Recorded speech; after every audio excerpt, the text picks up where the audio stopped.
Welcome back to Interview Ninja Step 52. We're going to talk about status within a group, status between groups, how a feeling of personal power can influence behaviour, professional performers like actors and maybe even politicians, and one-to-many social soft skills. There are various kinds of soft skills, and conversation and presentation on a one-to-many basis is an important one if you're likely to be giving a speech or talking to quite a few people at the same time. Yes. So in terms of crew to crew, we were the crew. There were 5 of us. There were other crew, but I didn't really see them that much. These were the ones that I really got to observe. And I ended up trying to push myself above it. I found an opportunity for me to take a step up. I'll talk about cast to cast now. So the people on stage. Just to clarify, Corben has been talking about the crew, who, just as on a cruise ship, are the people behind the scenes. They keep things running, but are not meant to be seen or heard by the passengers, or public in this case, who are in the audience to see the show. Of course, the crew is essential to the show being put on at all. Now he is going to talk about the cast. These are a very different kind of person who usually like to be seen by as many people as possible and for as long as possible.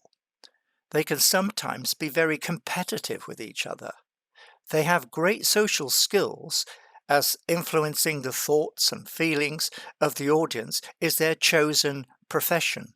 They are professional performers, and there's a lot Corben can learn just from watching how they communicate with the audience.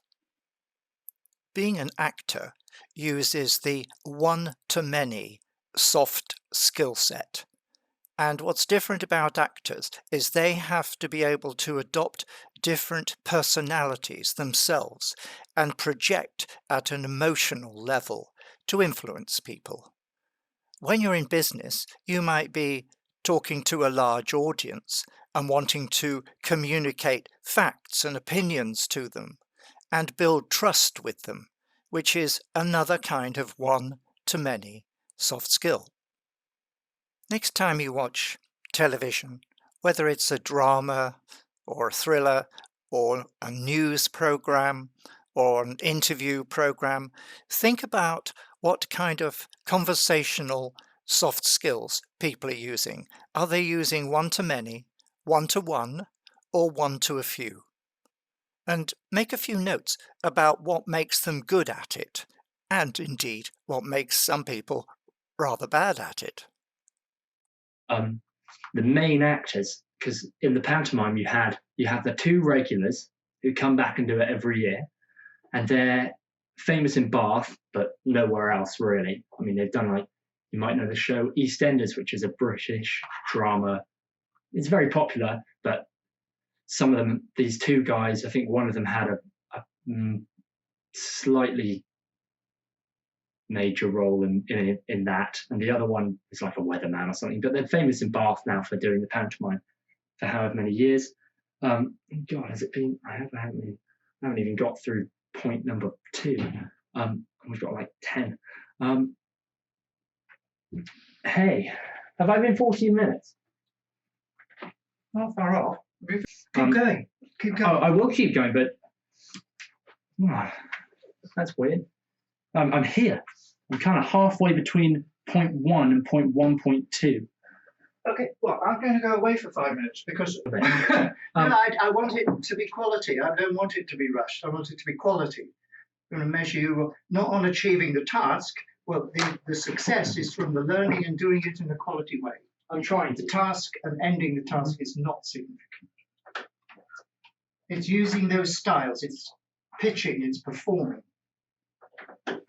Young people are used to doing tasks they have been set by other people and very often measured on them. I'm clarifying the purpose of this exercise. It is not a task that is going to be scored on something like how many of the agenda items did you cover. I'm going for a far deeper kind of learning that can be applied to any number of future tasks and situations. What Corben is coming to realize is that he now has no difficulty talking to camera and visualizing the audience he wants. He has developed two important soft skills. The next step is thinking about how people relate to him and being able to control that interpersonal dynamic. That is an acting skill, and it'll be interesting to see how much of that skill Corben has detected and feels he could use. We're talking about observing, critical analytical thinking, and especially using your imagination when it comes to performance. You can be anybody you want to be, from a clergyman to a Martian. What matters is how credible you are. Are you convincing? And is it a role you want to play? Because when you go for that interview, you may want to adapt your behaviour using perhaps a few acting skills if they're going to be necessary. In the world of work, people often delude themselves that they have power and authority. And you need to be kind to those people because it is a coping behavior that they use in order to spend their life doing something that perhaps they're not that happy in, but at least they can feel they have some kind of status. Some people are just the opposite. They don't like having status. They like to be one of the lads or one of the girls in the office. And again, you need to adapt to that situation and how much you want to play along with it. During Corben's time at the pantomime, he has had to experience being one of the lads, but also assuming a certain amount of status and seeing how it all fitted. So he was learning a lot, perhaps not quite realizing just how much. So then, where was I? Oh, Graham, my flow. I was at Cast, I think. So the two guys that always do it, very friendly guys, super lovely, famous in Bath, but not particularly high status outside of Bath. They were lovely to each other and they were lovely to everyone. And people were nice to them as well because they knew that they kind of run the panto in Bath. And you had the main stars, the Prince and Snow White, who was a princess type, if you don't know the fairy tale.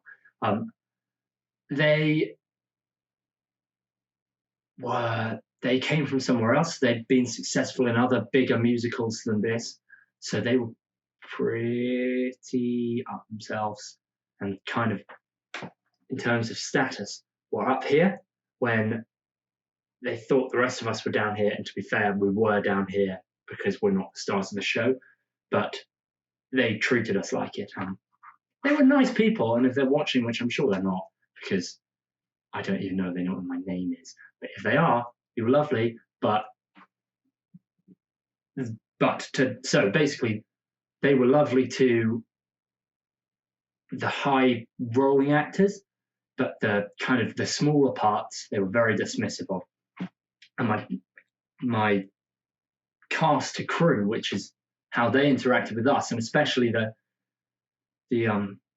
my co-workers, that's like a under the table kind of lowness in comparison. They really acted down towards them. They actively told them to go away if they were standing around them, and would say, "Oh, leave me alone," and things like this, as if they were literally stray dogs.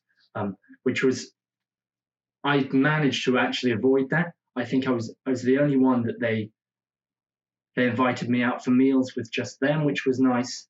I'm sounding really arrogant now, but it's the truth. It's not arrogance. It's the truth. They accepted me more than they did the other guys, hopefully because I'm not retarded. But I went out for meals with them and they were lovely. So I was thinking about what Graham was talking about and tried to raise my status above the others, which I think helped in terms of me getting onto these meals and things, because they didn't just see me as one of the other walking into the same things in the dark 52 times, guys. So that was good. And crew to cast, which was us to them, it was basically like making sure that they had everything they needed. So you had to accept the status gap, which we all did. I think it's safe to say we basically were on hand and foot, making sure that they had what they needed, so they didn't throw a temper tantrum, which was interesting. But I did that runner thing. I think I mentioned that before, where I went to the BBC and looked after people. So kind of crossover of skills there. But I know the other crew members, were telling me about their discomfort of the status drop that they were getting, and not from me, but from the cast. They didn't voice any opinions to me about me telling them what to do, but I'm sure they were sour ones. And I know the crew disapproved of this, so there was kind of a mutual anger. Well, actually, I say that some of the crew didn't even know that they were being. I won't even go there. Some of them didn't know at all what kind of relationship they had with anyone. I don't think there was any kind of filter in what they were saying at all. They'd just say the first thing that came to their head, and then they'd just stand and think about, just said what they were doing. In terms of unconscious incompetence, it's all the way. It's all the way. There's 0% conscious competence there. 0%. Emotional journeys. What do you think of Corben's style, pace, and how interesting did he make it? Remember, this is not entertainment. It is an example for you to learn from. How can you take something useful away from every minute you spend watching this course? Why not choose something you are interested in and find an audience you can trust to present to? Afterwards, ask for 2 things you did that they liked and 2 where they thought you could improve. Don't ask them something they thought was rubbish. That doesn't help you at all. If you're in a position to form a small team, you may be a student with a circle of friends, or you may be working in a company with other people in your department. Why not form into a co-learning group and present to each other? One thing we do in companies is we have people score each other in terms of style and content. It's a bit like scoring in ice skating, where how beautiful you look, how well you do the dance is one score, and then all the tricks and flicks and so on, the content that you do has a completely different set of scoring.